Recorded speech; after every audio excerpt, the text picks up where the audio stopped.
Okay, the worst kept secret in the CrossFit Games space is out. Tia-Clair Toomey is pregnant with her second child. You just saw Willow, Tia's first child, a daughter, with her big sister shirt on. And that was the pregnancy announcement. Although Shane did comment on it, seeming confused. Which I imagine and hope is just a funny joke. And probably playing into this idea that everyone kinda knew. I noticed last week, a week ago today, last Tuesday, that Tia posted some photos on her Insta stories.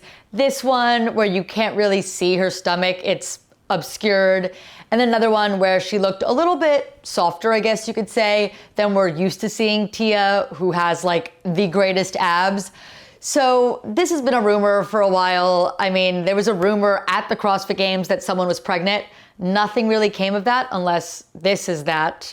Who knows? We don't know how far along Tia is, at least as of when I'm recording this video. And then Tia had a less than stellar performance at Wodapalooza SoCal. A lot of rumors continued there that she may be pregnant.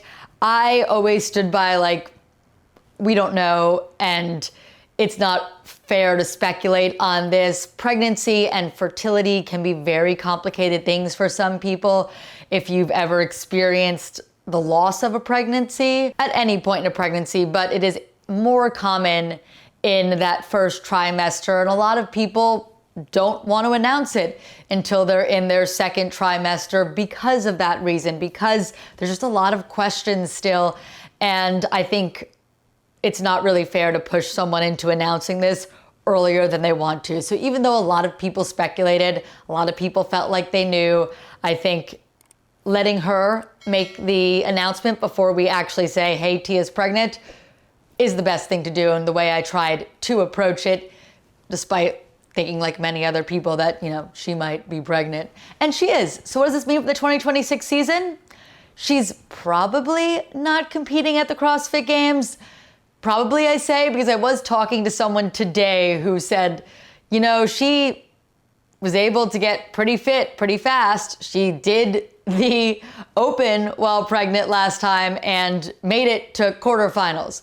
So who says she couldn't do that again and compete at the games? Someone like Andrea Nisler was pregnant during the Open and qualified for the Masters Games. Although the regular CrossFit Games, the elite CrossFit Games, the elite individuals, a little bit tougher than the Masters field, a little bit more difficult to make it there while recovering from pregnancy. I don't think she'll compete in 2026, which is what makes this fun now. Not that it's not fun watching Tia compete. I have become more of a Tia fan since she had Willow, and she managed to show people that you could be a mom and compete at the highest level, which I think is awesome, especially when you think that many of the people who do CrossFit are people who are in their 30s and 40s and 50s and beyond that, and they are people who have families, and showing people that they can still be elite and whatever their version of elite is. You know what I mean? It doesn't have to be Tia level elite, but you could still do really well post-baby. I thought that was a great message, so I became more of a Tia fan and more into seeing Tia continue to dominate after she had Willow, and it'll be cool to see if she decides to come back in 2027, but I'm counting her out for 2026. So the race is wide open, in my opinion. There's a lot of people you could talk about who could win the CrossFit Games this year on the women's side. It's going to become more like the men's side in recent years, where every year we have a list of men, and really any of them could end up on the podium. So let's talk about who I think are the women we're gonna be looking at. And I think this could signal a changing of the guard, a new generation of women coming up and winning the CrossFit Games, as long as Tia doesn't decide to come back in 2027, which I think she might. And then I think she could win again. A temporary changing of the guard, possibly. So who is this changing of the guard? Let's start with someone who was on the podium this past year, and that is Olivia Kerstetter, 19 years old. The ceiling is the moon. She has so far that she can go. I don't think she's tapped out her potential at all. And a couple years back, while a teenager, She had the heaviest snatch of any women at the CrossFit Games. And when I say as a teenager, I mean competing in the teen division, not even competing as an elite woman. She had the heaviest snatch at the CrossFit Games. So her strength has come along super early. What she's needed to make up some ground on is cardio, that fitness, but not capabilities. And I think that fitness is something you can build. You can build cardiovascular fitness. And do you know who she works with? Tia-Clair Toomey. So I think Olivia Kerstetter is someone we can look at to win the CrossFit Games one day. And maybe this coming year. She'd only be 20. It would be crazy. But I think she could do it. Going down the list, the next people that I have in this changing of a guard are women that actually didn't compete at this year's CrossFit Games, but are still very young in their early 20s. And one will be Emma Lawson. She has been on the podium at the CrossFit Games before. Also was super young when she did it. She had an injury, a back thing going on. She did not compete in the 2024 CrossFit Games season, but did compete at Rogue and looked really good there. Better than I thought she would. And she's competed at WFP and has looked pretty good in those showings as well. I think that she's gonna have a very good 2026. She's working with Brute, who has won the CrossFit Games on the men's side the last couple of years, with James Sprague and Jason Hopper. I think they have a real potential to win it on the women's side with Tia out of the race and with Emma now part of their camp. After that, Alex Kazan. I think she's like 24, still very, very young. She didn't compete at the games because of her injury, a car accident that could have ended her career. Didn't. She came to Rogue and I put her on my podium with hesitations because I know that Rogue is a good competition for her, that she has had the ability to do extremely well at that competition if she's healthy. I didn't know if she was gonna be 100% healthy. I don't think she was 100% yet, but she was good enough to come in second at Rogue and made it look fairly easy. I would say by day 3, she looked a little bit run down maybe, and I think that's mostly because she's just getting back into her training. She's just building these capacities. She just had a major injury that ended her season. She was not training for Rogue at her highest capacity and still easily made second place. I think with a year of training, I think now that we've seen that she's recovered or almost recovered, she's a podium threat, and without Tia, she is a threat for the top of the podium. And her and Justin Kotler have a great thing going on. She moved with them to HWPO. I'm excited to see what Alex Kazan does this coming year. Now, a couple people that I wouldn't really call changing of the guard when I talk about these young people that are upcoming, but are people that have the ability to win the games. Lucy Campbell. We talked about Olivia Kerstetter as the 3rd place person at the CrossFit Games this past year. Well, Lucy Campbell was the 2nd place person. She will be 30 for the 2026 games, so she's not the youngest. She's younger than me. I think she's young, but she's not the youngest. She's not 20 like Olivia Kerstetter will be. She's literally a decade older than her.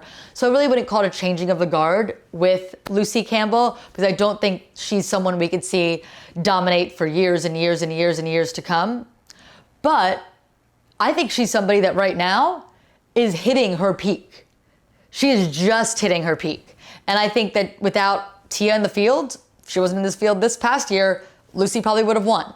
So I think that Lucy Campbell has the capabilities. And I was very, very impressed with her at Rogue, because Rogue is not her competition. She admitted that. She said that on her Instagram post. Like, I'm not making an assumption that she doesn't agree with. That was not her competition. It's a strength competition. She is more of an endurance athlete, but she has filled in that hole. And she has overcome a crazy injury as well that some doctors told her would likely end her ability to compete at the highest level. But it is not. She came back and competed better than ever before. And I think she has the right mentality and the capabilities to be the top of the podium at the 2026 CrossFit Games. Another person also wasn't at the games this past year. We actually have a lot of people on this list that were not at the CrossFit Games last year.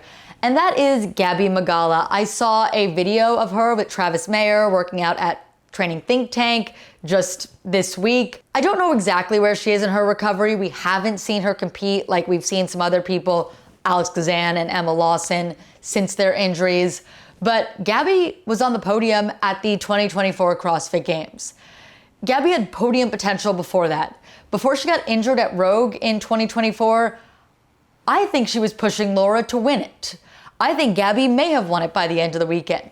She had a season-ending injury, so that didn't happen. But Gabby was looking very impressive. If she can get back there, she is certainly a threat for the top of the podium. And especially in a year where Tia is out of the picture. Now, there are probably a couple other people that are in the mix. You can always say there might be someone that has never been to the games before who could come in here and win it. It's a possibility.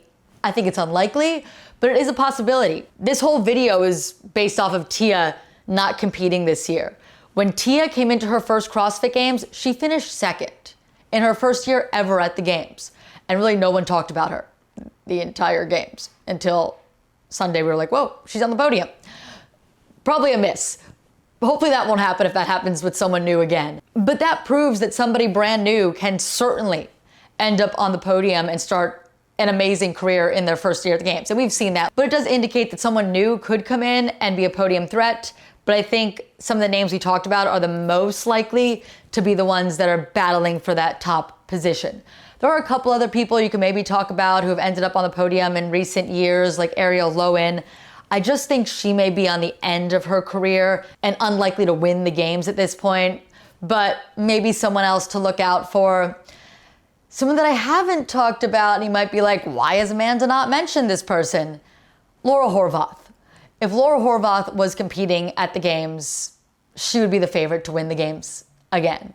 She won the one other year that Tia didn't compete. She's finished on the podium multiple times at the CrossFit Games. I just don't think she's competing at the CrossFit Games this year. I think she's going to sit out. And I don't know if that's the right term anymore, because I don't think she's like temporarily sitting out. I think she's done with the CrossFit Games. I think she's focusing on competing at Rogue and at WFP. I know some other people have said they think she might come back. I just feel like Laura is someone with strong convictions, strong beliefs. And it seems like she does not want to be part of the CrossFit Games season. At least that's what it was this year. And I just don't see her going back on that after taking a firm stance. Could I be incorrect? Sure. But that is my read on the situation. Take it for what it is. But if Laura doesn't compete, it does make this really fun. It does make this so open and really, really exciting.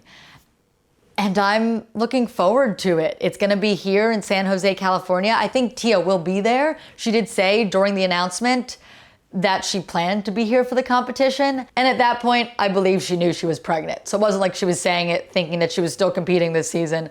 I'm pretty sure she knew at that point that she was not gonna be there as a competitor. Unless the one person I talked to who was like, maybe she can still compete is right, but I don't think she's gonna do that. Again, these are all just my takes, my opinion, could be incorrect, but this is what I'm seeing. This is how I'm rating the situation. Let me know in the comments about what you think or who you think might win. If there was someone I didn't mention who you're like, this person is definitely going to win, I wanna hear it. I appreciate you all for watching. I'll see you in the next one. And me and the sleepy boy are gonna get to editing this video. You're gonna help, right? He's gonna edit this one. I'm gonna sit it out. All right, see you next one. Bye. What? Gotta edit, Carson. Get up. It's time to edit.